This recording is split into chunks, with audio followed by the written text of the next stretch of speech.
Dobar dan svima. Ja dolazim iz Nastavnog zavoda za javno zdravstvo, Primorsko-goranska županija, Rijeka. Ovako, za adolescentnu dob je karakteristično rizično spolno ponašanje koje povećava rizik i oboljevanje od spolno prenosivih bolesti. Isto tako znamo da su česte adolescentne trudnoće koje su najčešće neželjene i samim time pobačaji. Sve to je ukazalo potrebu za ginekološkom zaštitom za mlade koja mora biti dostupna. Shodno tome, 2005. godine u Nastavnom zavodu za javno zdravstvo u Primorsko-goranskoj županiji otvorena ginekološka ambulanta za mlade u sastavu školske medicine kao preventivna djelatnost. Učenice i studentice dolaze bez uputnice, upućene od strane školskog liječnika ili medicinske sestre, razrednice u školi, pedagoga i to bez osjećaja straha, srama, osude i stigmatizacije. Najčešće dolaze u pratnji prijateljice, sestre, a nekad dođu i s mamama, čak i s partnerima, sve ovisi. U ginekološkom savjetovalištu rade specijalisti ginekologije i viša medicinska sestra iz tima školske medicine. Savjetovalište radi 2 dana u tjednu, utorak poslijepodne i srijedom ujutro. Učenice i studentice se prethodno naručuju telefonom ili osobnim dolaskom. Kod prvog pregleda medicinska sestra uzima osobnu anamnezu, ime, prezime, datum rođenja, škola ili fakultet koju učenica ili studentica pohađa, kontakt, znači telefon ili e-mail, podatke o prvoj menstruaciji, zadnjoj menstruaciji i menstrualnom ciklusu. Sestra također kroz razgovor opusti djevojku i pripremi je za pregled kod doktorice. One su vrlo često sramežljive i isto tako i se uvijek savjetuje da mogu sebi ponijeti neku suknjicu kako bi im bilo lakše doći do ginekološkog stola.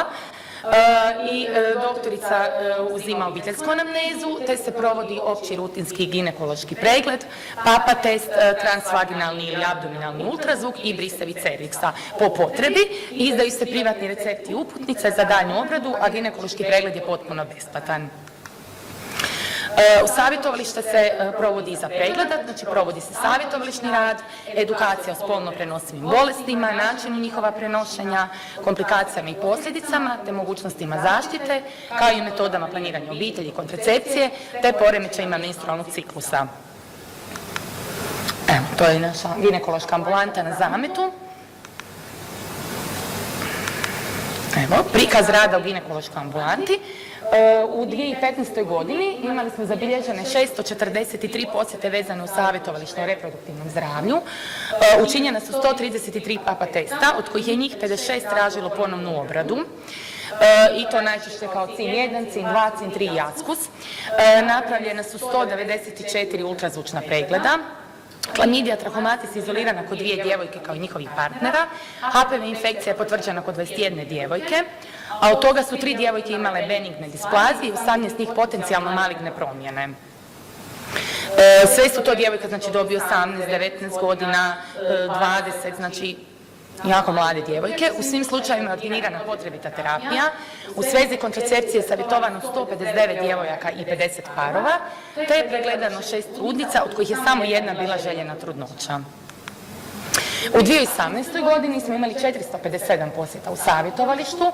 Papa test je napravljen kod 183 djevojke, od čega je CIN 1 dijagnosticiran kod 6 djevojaka, a askus kod 13 djevojaka. Napravljeno je 215 ultrazvučnih pregleda.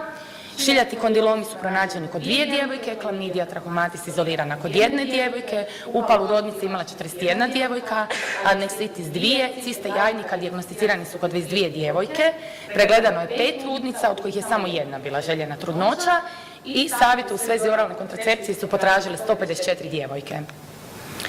Na kraju svakog mjeseca medicinska sestra radi izvještaj koji šalje nadležnim školskim liječnicima koji skrbe za određene učenice i studentice kako bi imali uvid u njihovo zdravstveno stanje te evidentirali podatke u zdravstveni i e-karton. Upravo su medicinske sestre i liječnice školske medicine prvi kontakt mladim ljudima koji dolaze po savjet i podršku vezano uz reproduktivno i spolno zdravlje. I vrlo je bitno tokom svakog sistematskog pregleda naglašavati važnost redovitih ginekoloških pregleda, a naročito nakon prvog spolnog odnosa i neredovitih menstrualnih ciklusa. Tu imam jedan primjer iz prakse. Učenica, znači maturantica, je dolazi na cijepljenje protiv HPV-a u 4. mjesecu 2019.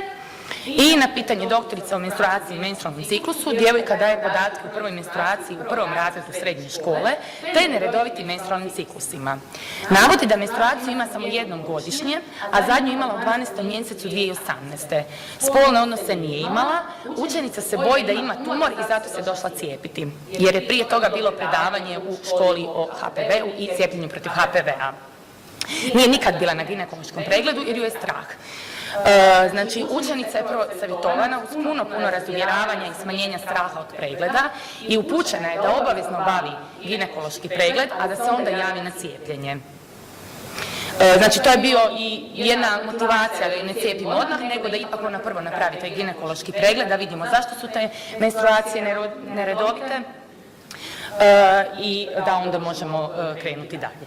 Po dobivenom izvještaju od medicinske sestre iz ginekološkog savjetovališta dobili smo podatke da je navedena učenica obavila ginekološki pregled u 5. mjesecu, te je dijagnosticirana dobroćudna novotvorina jajnika, erozija i ektropija vrata maternice i upućena je u KBC na daljnju obradu, u klinički bolnički centar.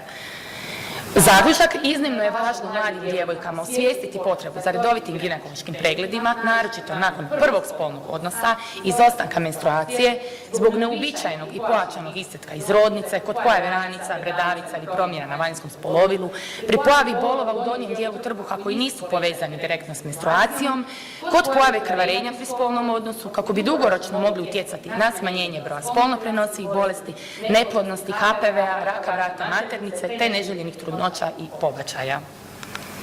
Hvala lijepo.